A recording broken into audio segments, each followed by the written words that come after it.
Hello, friends. C.S. Lewis once said that we read to know that we're not alone. And I know with everything that's going on right now, many of you might be feeling that you're alone. There's a lot of uncertainty and just a lot of overall craziness going on out there. But in these times, perhaps more than any, is when we need to be even more human, when we need to be there for each other, when we need to look out for one another and take care of one another and just show basic kindness, dignity, and respect for human life. That being said, books have always brought me comfort. They've been friends when I had none, and I wanted to share that comfort with all of you as we go through these difficult times together. I want to just share some different stories from my collection that have always brought me joy. I want to read a few poems out of this collection on the topic of poems. This first one is To Human Touch by Spencer Michael Free.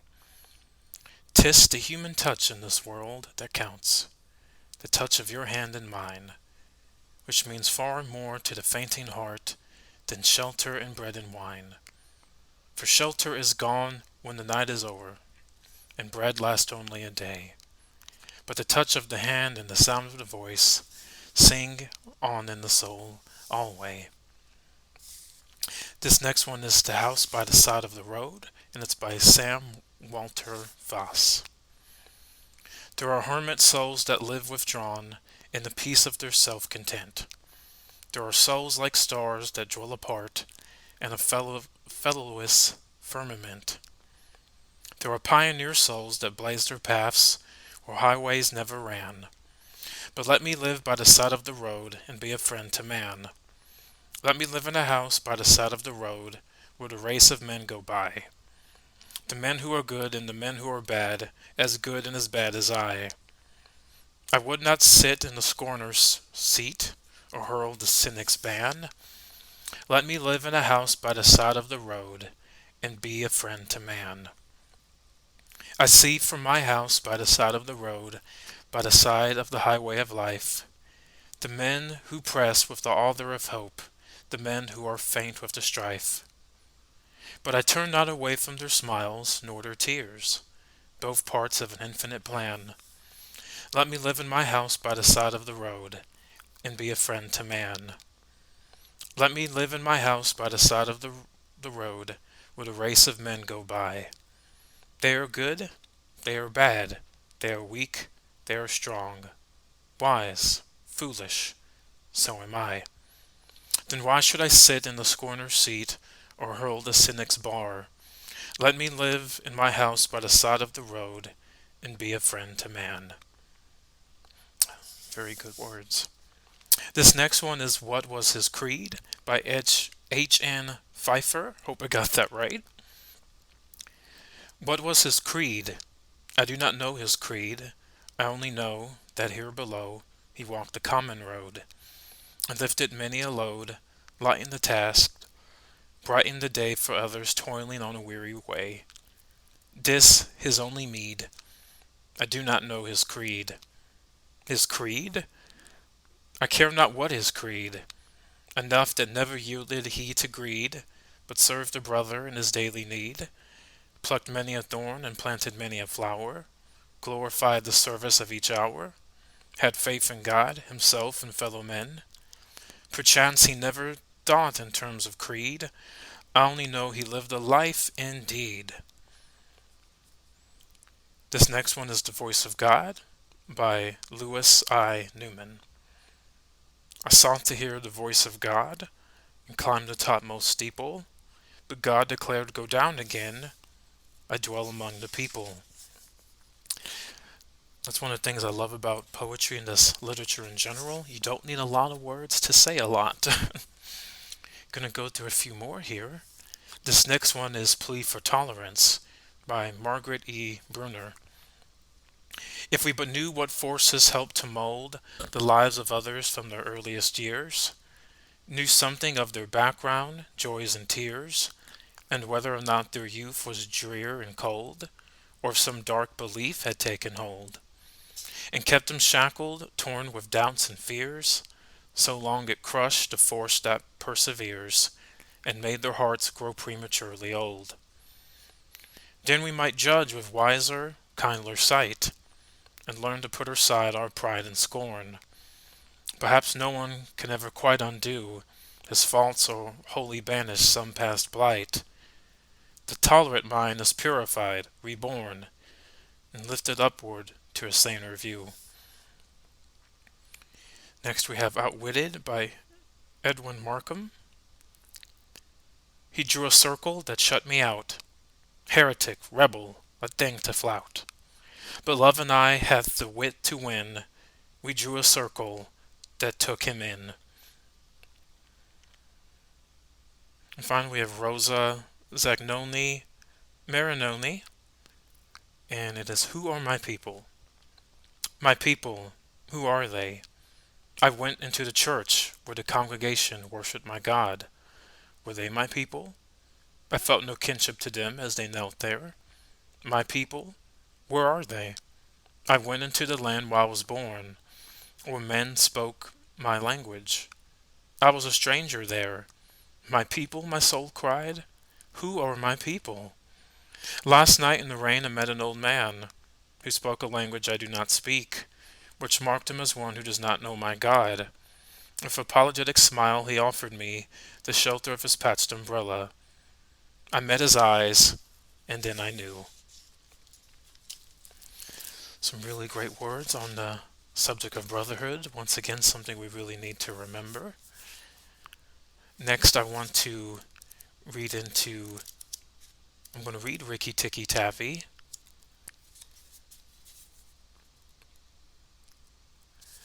Find my place here.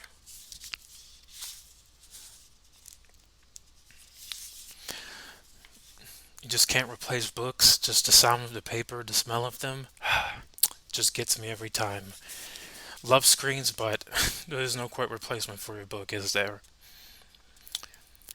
And here we go, Rikki Tikki Tavi by Rudyard Kipling. I read this as a child, I'm sure many of you did. It's still one of my favorites. Remains just a timeless classic. And let us begin. At the hole where he went in, Red Eye called to wrinkled skin, hear what little Red Eye saith. Nag, come up and dance with Death, eye to eye and head to head. Keep the measure, Nag. This shall end when one is dead. At thy pleasure, Nag. Turn for turn and twist for twist. Run and hide thee, Nag. Ha! The hooded Death has missed. Woe betide thee, Nag. This is the story of the great war that Rikki Tikki Tavi fought single-handed through the bathrooms of the big bungalow in Segoli Cantonment. Darzi the tailor bird helped him, and Chuchundra the muskrat, who never comes out in the middle of the floor, but always creeps around by the wall, gave him advice. But Rikki Tikki did the real fighting. He was a mongoose, rather like a little cat in his fur and his tail, but quite like a weasel in his head and his habits. His eyes and the end of his restless nose were pink. He could scratch himself anywhere he pleased with any leg, front or back, that he chose to use. He could fluff up his tail till it looked like a bottle brush, and his war cry as he scudded long grass was, Rikki Tikki Tikki Tikki. One day a high summer flood washed him out of the burrow where he lived with his father and mother, and carried him, kicking and clucking, down a roadside ditch. He found a little wisp of grass floating there, and clung to it till he lost his senses. When he revived, he was lying in the hot sun on the middle of a garden path, very draggled indeed, and a small boy was saying, Here's a dead mongoose. Let's have a funeral. No, his mother said. Let's take him in and dry him. Perhaps he isn't really dead. They took him into the house, and the big man picked him up between his finger and thumb and said he was not dead, but half choked. So they wrapped him in cotton wool and warmed him over a little fire, and he opened his eyes and sneezed. Now, said the big man, he was an Englishman who had just moved into the bungalow. Don't frighten him, and we'll see what he'll do. It is the hardest thing in the world to frighten a mongoose, because he is eaten up from nose to tail with curiosity. The motto of all the mongoose family is, Run and find out. And Rikki Tikki was a true mongoose. He looked at the cotton wool, decided that it was not good to eat, went all around the table, sat up and put his fur in order, scratched himself, and jumped on the small boy's shoulder. Don't be frightened, Teddy, his father said. That's his way of making friends. Ouch! He's tickling under my chin, said Teddy. Rikki Tikki looked down between the boy's collar and neck, snuffed at his ear, and climbed down to the floor, where he sat rubbing his nose. Good gracious, said Teddy's mother, and that's a wild creature. I suppose he's so tame because we've been kind to him. All mongooses are like that, said her husband. If Teddy doesn't pick him up by the tail or try to put him in a cage, he'll run in and out of the house all day long. Let's give him something to eat. They gave him a little piece of raw meat. Rikki Tikki liked it immensely, and when it was finished he went out into the veranda and sat in the sunshine and fluffed up his fur to make it dry to the roots. Then he felt better. There are more things to find out about in this house, he said to himself, than all my family could find out in all their lives. I shall certainly stay and find out. He spent all that day roaming over the house. He nearly drowned himself in the bathtubs, put his nose into the ink on the writing table, and burnt it on the end of the big man's cigar, for he climbed up in the big man's lap to see how writing was done. At nightfall he ran into Teddy's nursery to watch how kerosene lamps were lighted, and when Teddy went to bed Rikki Tikki climbed up too. But he was a restless companion, because he had to get up and attend to every noise all through the night, and find out what made it. Teddy's mother and father came in, the last thing to look at their boy, and Rikki Tikki was awake on the pillow. I don't like that, said Teddy's mother. He may bite the child. He'll do no such thing, said the father. Teddy's safer with that little beast than if he had a bloodhound to watch him. If a snake came into the nursery now, but Teddy's mother wouldn't think of anything so awful. Early in the morning Rikki Tikki came to early breakfast in the veranda, riding on Teddy's shoulder, and they gave him banana and some boiled egg, and he sat on all their laps one after the other, because every well-brought-up mongoose always hopes to be a house mongoose some day and have rooms to run about in. Rikki Tikki's mother, she used to live in the general's house at Sagoli, had carefully told Rikki what to do if he ever came across white men. When Rikki Tikki went out into the garden to see what was to be seen, it was a large garden, only half cultivated, with bushes as big as summer houses, of Marshall Nile roses, lime and orange trees, clumps of bamboos, and thickets of high grass. Rikki Tikki licked his lips. This is splendid hunting ground, he said, and his tail grew bottle-brushy at the thought of it, and he scuttled up and down the garden, snuffing here and there till he heard very sorrowful voices in a thorn bush.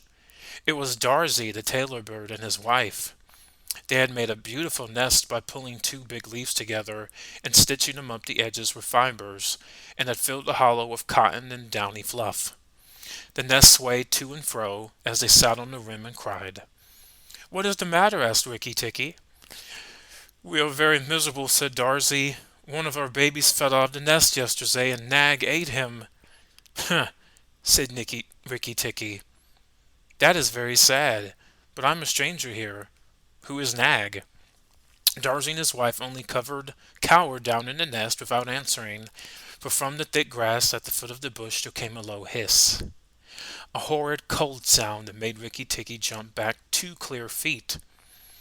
Then, inch by inch out of the grass rose up the head and spread hood of Nag, the big black cobra, and he was 5 feet long from tongue to tail. When he had lifted 1/3 of himself clear of the ground, he stayed balancing to and fro, exactly as a dandelion tuft balances in the wind, and he looked at Rikki Tikki with the wicked snake's eyes that never changed their expression, whatever the snake may be thinking of. Who is Nag? Said he. I am Nag. The great god Brahm put his mark upon all our people, when the first cobra spread his hood to keep the sun off Brahm as he slept. Look and be afraid. He spread out his hood more than ever, and Rikki Tikki saw the spectacle mark on the back of it that looks exactly like the eye part of a hook and eye fastening. He was afraid for the minute, but it was impossible for a mongoose to stay frightened for any length of time. And though Rikki Tikki had never met a live cobra before, His mother had fed him on dead ones, and knew that all a grown mongoose's business in life was to fight and eat snakes. Nag knew that too, and at the bottom of his cold heart he was afraid. "Well," said Rikki Tikki, and his tail began to fluff up again, "marks or no marks, do you think it is right for you to eat fledglings out of a nest?" Nag was thinking to himself and watching the least little movement in the grass behind Rikki Tikki. He knew that mongooses in the garden meant death sooner or later for him and his family, but he wanted to get Rikki Tikki off his guard, so he dropped his head a little and put it on one side. "Let us talk," he said. "You eat eggs. Why should not I eat birds?" "Behind you! Behind you!" sang Darzee. Rikki Tikki knew better than to waste time in staring. He jumped up in the air as high as he could go, and just under him whizzed by the head of the Gina, Nag's wicked wife. She had crept up behind him as he was talking, to make an end of him, and he heard her savage hiss as her stroke missed. He came down almost across her back, and if he had been an old mongoose, he would have known that then was the time to break her back with one bite, but he was afraid of that terrible lashing return stroke of the cobra. He bit indeed, but did not bite long enough, and he jumped clear of the whisking tail, leaving the Nagina torn and angry. I think it's Nagina. I'm going to start saying that. "Wicked, wicked Darzee," said Nag, lashing up as high as he could reach towards the nest in the thorn bush. But Darzee had built it in out of reach of snakes, and it only swayed to and fro. Rikki Tikki felt his eyes growing red and hot. When a mongoose's eyes grow red, he is angry, and he sat back on his tail and hind legs like a little kangaroo, and looked all around him, and chattered with rage. But Nag and Nagina had disappeared into the grass. When a snake misses its stroke, it never says anything or gives any sign of what it means to do next. Rikki Tikki did not care to follow them, for he did not feel sure that he could manage two snakes at once. So he trotted off to the gravel path near the house and sat down to think.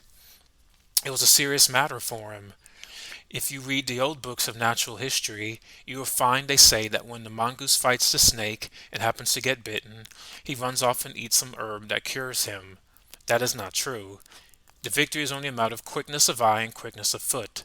Snakes blow against mongooses jump, and as no eye can follow the motion of a snake's head when it strikes, this makes things much more wonderful than any magic herb. Rikki Tikki knew he was a young mongoose, and it made him all the more pleased to think they had managed to escape a blow from behind. It gave him confidence in himself, and when Teddy came running down the path, Rikki Tikki was ready to be petted. But just as Teddy was stooping, something wiggled a little in the dust, and a tiny voice said, "Be careful, I am deaf." It was Karat, the dusty brown snakeling that lies for choice on the dusty earth, and his bite is as dangerous as the cobra's. But he is so small that nobody thinks of him, and so he does the more harm to people. Rikki Tikki's eyes grew red again, and he danced up to Karat with the peculiar rocking, swaying motion that he inherited from his family. It looks very funny, but so perfectly balanced a gait that you can fly off from at any angle you please, and in dealing with snakes this is an advantage. If Rikki Tikki had only known, he was doing a much more dangerous thing than fighting Nag, for Karat is so small and can turn so quickly that unless Rikki bit him close to the back of the head, he would get the return stroke in his eye or his lip. But Rikki did not know. His eyes were all red, and he rocked back and forth, looking for a good place to hold. Karat struck out. Rikki jumped sideways and tried to run in, but the wicked little dusty gray head lashed within a fraction of his shoulder. He had to jump over the body, and the head followed his heels close. Teddy shouted to the house, "Oh, look here, a mongoose is killing a snake!" And Rikki Tikki heard a scream from Teddy's mother. His father ran out with a stick. By the time he came up, Karat had lunged out once too far, and Rikki Tikki had sprung, jumped on the snake's back, dropped his head far between his forelegs, bitten as high up the back as he could get, and rolled away. That bite paralyzed Karat, and Rikki Tikki was just going to eat him up from the tail, after the custom of his family at dinner, when he remembered that a full meal makes a slow mongoose, and if he wanted all his strength and quickness ready, he must keep himself thin. He went away for a dust bath under the castor oil bushes, while Teddy's father beat the dead Karat. What is the use of all that? Thought Rikki Tikki. I have settled it all. And when Teddy's mother picked him up from the dust and hugged him, crying that he had saved Teddy from death, and Teddy's father said that he was a providence, and Teddy looked on with big, scared eyes. Rikki Tikki was rather amused with all the fuss, which of course he did not understand. Teddy's mother might just as well have petted Teddy for playing in the dust. Rikki was thoroughly enjoying himself. That night at dinner, walking to and fro among the wine glasses on the table, he might have stuffed himself 3 times over with nice things, but he remembered Nag and Nagaina, and thought it was very pleasant to be patted and petted by Teddy's mother, and to sit on Teddy's shoulder. His eyes would get red from time to time, and he would go off into his long war cry of "Wick tick tick tick tick." Rikki Tikki Teddy carried him off to bed, and insisted on Rikki Tikki sleeping under his chin. Rikki Tikki was too well bred to bite or scratch, but as soon as Teddy was asleep, he went off for his nightly walk around the house, and in the dark he ran up against Chuchundra the muskrat, creeping around by the wall. Chuchundra is a broken-hearted little beast. He whimpers and cheeps all the night, trying to make up his mind to run into the middle of the room, but he never gets there. "Don't kill me," said Chuchundra, almost weeping. "Rikki Tikki, don't kill me." "Do you think a snake killer kills muskrats?" said Rikki Tikki scornfully. "Those who kill snakes get killed by snakes," said Chuchundra, more sorrowfully than ever. "And how am I to be sure that Nag won't mistake me for you some dark night?" "There's not the least danger," said Rikki Tikki, "but Nag is in the garden, and I know you don't go there." "My cousin Chua the rat told me," said Chuchundra, and then he stopped. "Told you what?" "Shh! Nag is everywhere, Rikki Tikki. You should have talked to Chua in the garden." "I didn't, so you must tell me. Quick, Chuchundra, or I'll bite you." Chuchundra sat down and cried till the tears rolled off his whiskers. "I'm a very poor man," he sobbed. "I never had spirit enough to run into the middle of the room." "Hush, I mustn't tell you anything. Can't you hear, Rikki Tikki?" Rikki Tikki listened. The house was still as still, but he thought he could just catch the faintest scratch in the world. A noise as faint as that of a wasp walking on a window pane. The dry scratch of a snake's scales on brickwork. "That's Nag on Nagaina," he said to himself, and he was crawling on the bathroom sluice. "You're right, Chuchundra. I should have talked to Chua." He stole off to Teddy's bathroom, but there was nothing there, and then to Teddy's mother's bathroom. At the bottom of the smooth plaster wall there was a brick pulled out to make a sluice for the bath water, and as Rikki Tikki stolen by the masonry curb where the bath is put, he heard Nag and Nagaina whispering together outside in the moonlight. "When the house is emptied of people," said Nagaina to her husband, "he will have to go away, and then the garden will be our own again. Go in quietly. Remember that the big man who killed Karat is the first one to bite. Then come out and tell me. We will hunt for Rikki Tikki together. But are you sure that there is nothing to be gained by killing? But are you sure that there is anything to be gained by killing the people?" said Nag. "Everything. When there are no people in the bungalow, did we have any mongoose in the garden? So as long as the bungalow is empty, we are king and queen of the garden. And remember that as soon as our eggs in the melon bed hatch, as they may tomorrow, our children will need room and quiet." "I had not thought of that," said Nag. "I will go, but there is no need that we should hunt for Rikki Tikki afterwards. I will kill the big man and his wife and the child if I can, and come away quietly. Then the bungalow will be empty, and Rikki Tikki will go." Rikki Tikki tingled all over with rage and hatred at this, and when Nag's head came through the sluice, and his 5 feet of cold body followed through it. Angry as he was, Rikki Tikki was very frightened as he saw the size of the big cobra. Nag coiled himself up, raised his head, and looked into the bathroom in the dark, and Rikki Tikki could see his eyes glitter. "Now, if I kill him here, Nagaina will know, and if I fight him on the open floor, the odds are in his favor. What am I to do?" said Rikki Tikki Tavi. Nag waved to and fro, and then Rikki Tikki heard him drink from the biggest water jar that was used to fill the bath. "That is good," said the snake. "Now, when Carrot was killed, the big man had a stick. He may have that stick still, but when he comes in to bathe in the morning, he will not have a stick. I shall wait here till he comes. Nagaina, do you hear me? I shall wait here in the cool till daytime." There was no answer from outside, so Rikki Tikki knew Nagaina had gone away. Nag coiled himself down, coil by coil, round the bulge at the bottom of the water jar, and Rikki Tikki stayed still as death.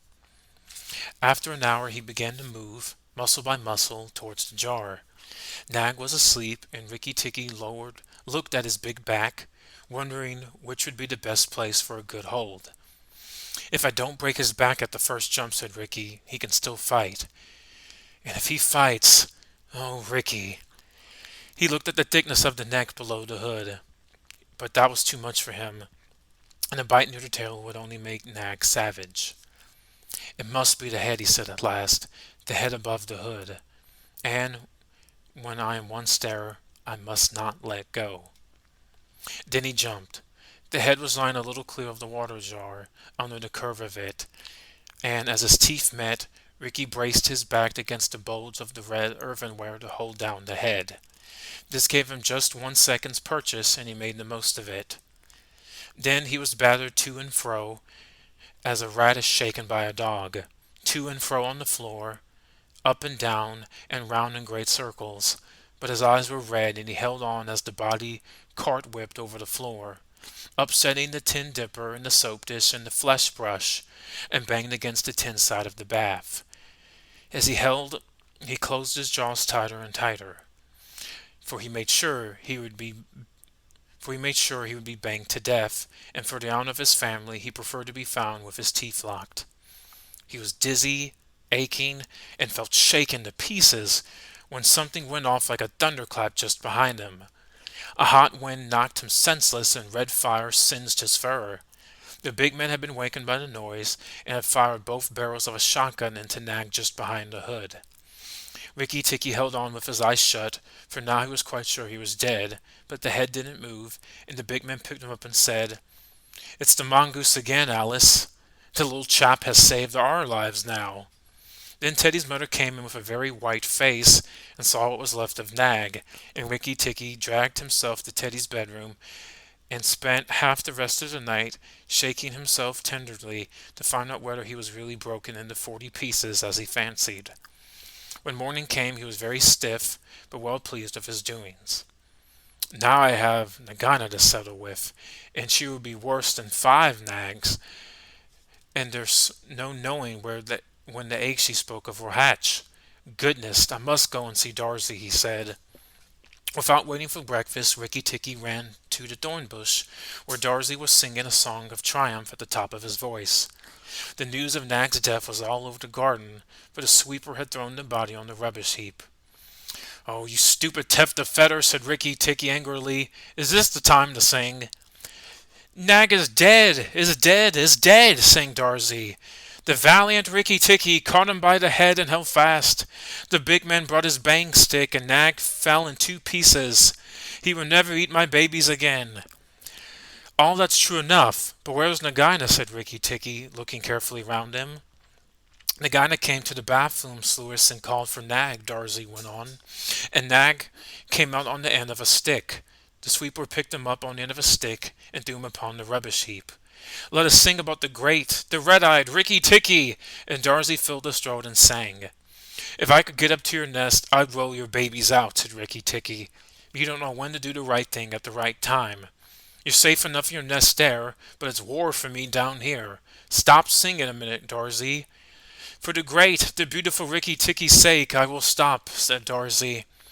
"What is it, O killer of the terrible Nag?" "Where is Nagaina, for the 3rd time?"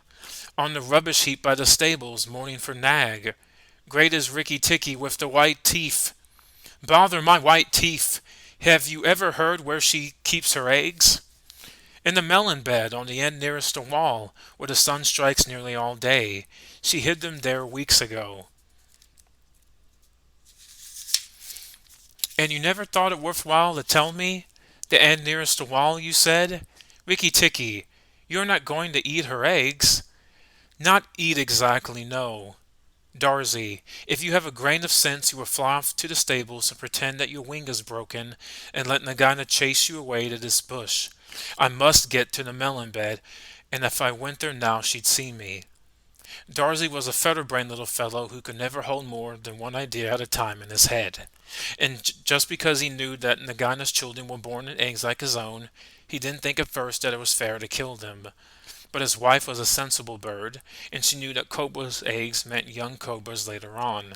She flew off from the nest and left Darzy to keep the babies warm and continue his song about the death of Nag. Darzy's wife was very much like a man in some ways. She floated in front of Nagaina by the rubbish heap and cried out, "Oh, my wing is broken! The boy in the house threw a stone at me and broke it." Then she floated more desperately than ever. Nag lifted up her head and hissed, "You warned Rikki Tikki when I would have killed him. Indeed and truly you've chosen a bad place to be lame in." And she moved towards Darzy's wife, slipping along over the dust. "The boy broke it with a stone!" shrieked Darzy's wife. "Well, it may be consolation to you that when you're dead to know that I shall settle accounts with the boy. My husband lies on the rubbish heap this morning, but before night the boy in the house will lie very still.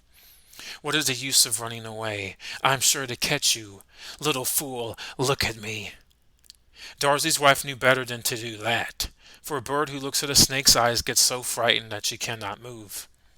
Darzy's wife floated on, piping sorrowfully, and never leaving the ground, and Nagaina quickened her pace.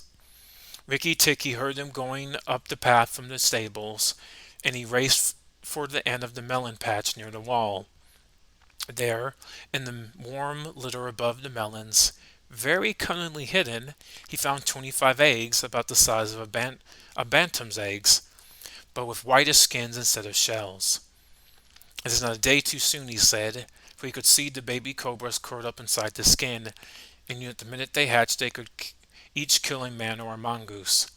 He bit off the tops of the eggs as fast as he could, taking care to crush the young cobras, and toed over the litter from time to time to see whether he had missed any. At last there were only 3 eggs left, and Rikki Tikki began to chuckle to himself when he heard Darzy's wife screaming, "Rikki Tikki, I led Nagaina towards the house, and she has gone to the veranda, and... oh, come quickly, she means killing!" Rikki Tikki smashed 2 eggs and tumbled backwards down the melon bed with the 3rd egg in his mouth, and scudded to the veranda as hard as he could put foot to the ground. Teddy and his mother and father were there at early breakfast, but Rikki Tikki saw that they were not eating anything. They sat stone still, and their faces were white. Nagaina was coiled up on the matting by Teddy's chair, within easy striking distance of Teddy's bare leg, and she was swaying to and fro, singing a song of triumph. "Son of the big man that killed Nag," she hissed. "Stay still, I am not ready yet. Wait a little. Keep very still, all you 3. If you move, I strike, and if you do not move, I strike. Oh, foolish people who killed my Nag!" Teddy's eyes were fixed on his father, and all his father could do was to whisper, "Sit still, Teddy. You mustn't move. Teddy, keep still." Then Rikki Tikki came up and cried, "Turn around, Nagaina, turn and fight." "All in good time," she said, without moving her eyes. "I will settle my account with you presently."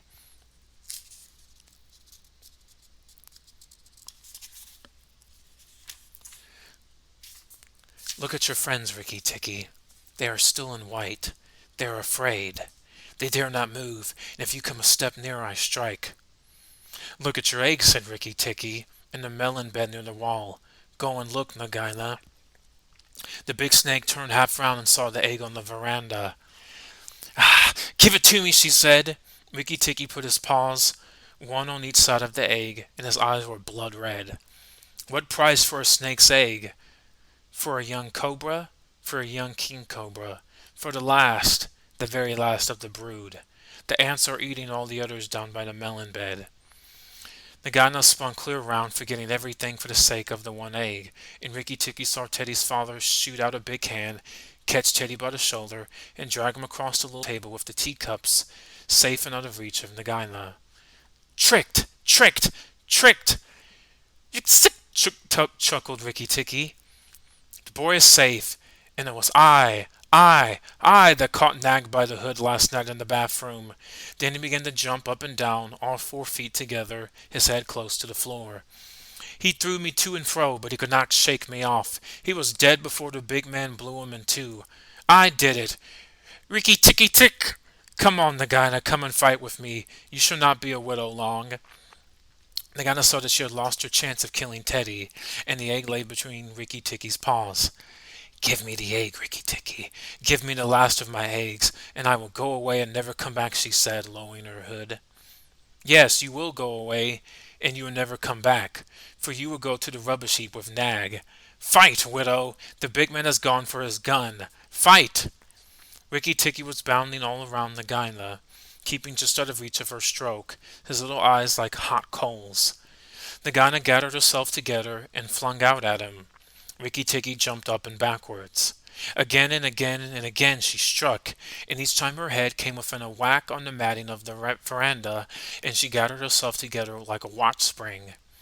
Then Rikki Tikki danced in a circle to get behind her, and Nagaina spun around to keep her head to his head, so that the rustle of her tail on the matting sounded like dry leaves blown along by the wind.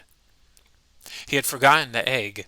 It lay still on the veranda, and Nagaina came nearer and nearer to it, till at last, while Rikki Tikki was drawing breath, she caught it in her mouth, turned to the veranda steps, and flew like an arrow down the path with Rikki Tikki behind her. When the cobra runs for her life, she goes like a whiplash flicked across a horse's neck. Rikki Tikki knew that he must catch her, or all the trouble would begin again. She headed straight for the long grass by the thorn bush, and as he was running, Rikki Tikki heard Darzee still singing his foolish little song of triumph.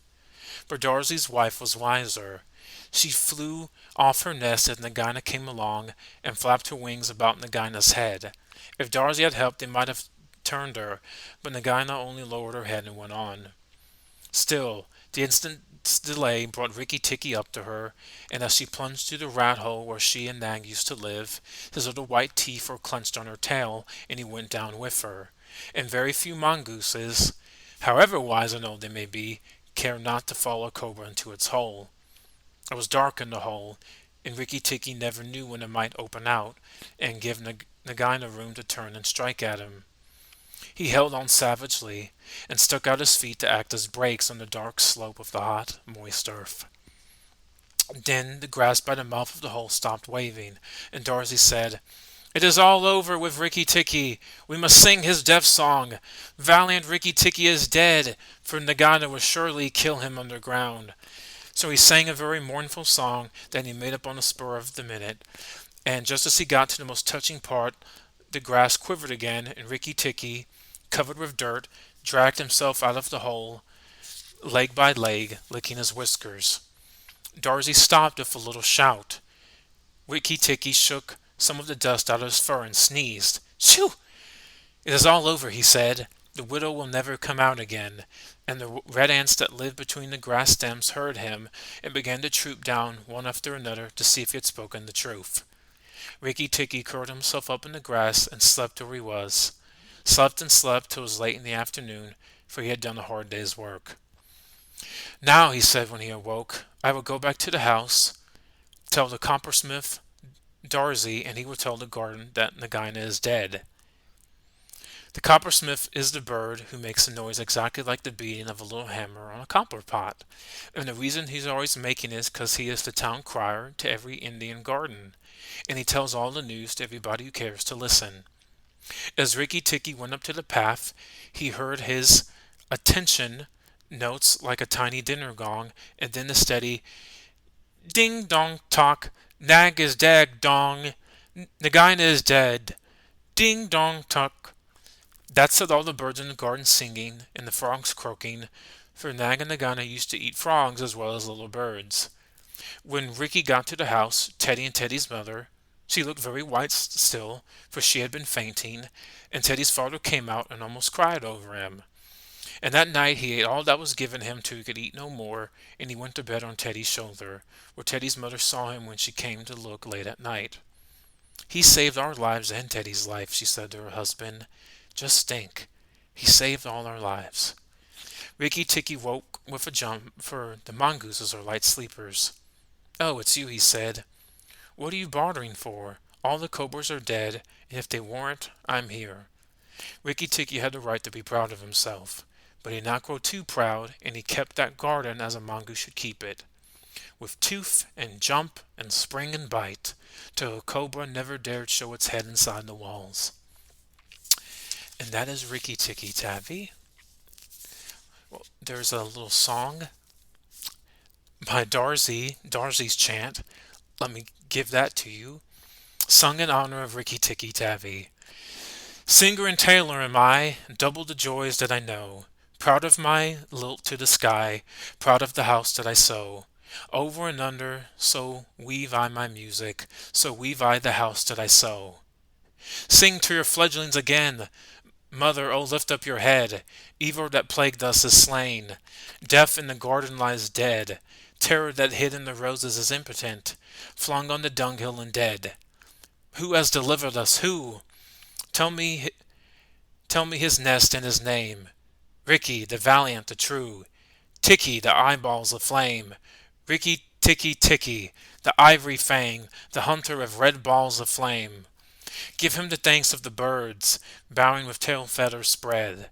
Praise him with the nightingale words, nay, I will praise him instead. Here, I will sing you the praise of the bottle-tailed Rikki with eyeballs of red.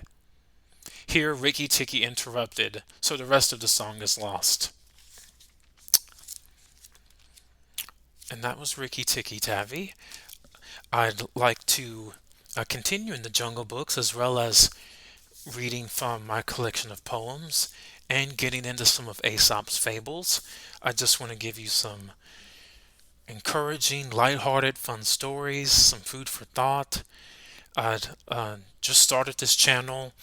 I'm going to try to post each Saturday and Sunday, see how that goes, maybe add in a weekday there. I just want to say again, I want everybody out there to stay safe, stay healthy, stay sane, look after one another, just follow precautions, but don't be caught with panic or fear. We're all going to get through this and we're going to come out stronger and better. Please like and subscribe and follow my Twitter. Be sure to tweet out when I'm going to be doing new uploads. Make sure you tell me some poems and stories you'd like to hear. Love to hear from you all. I will join you all tomorrow. Have a good evening.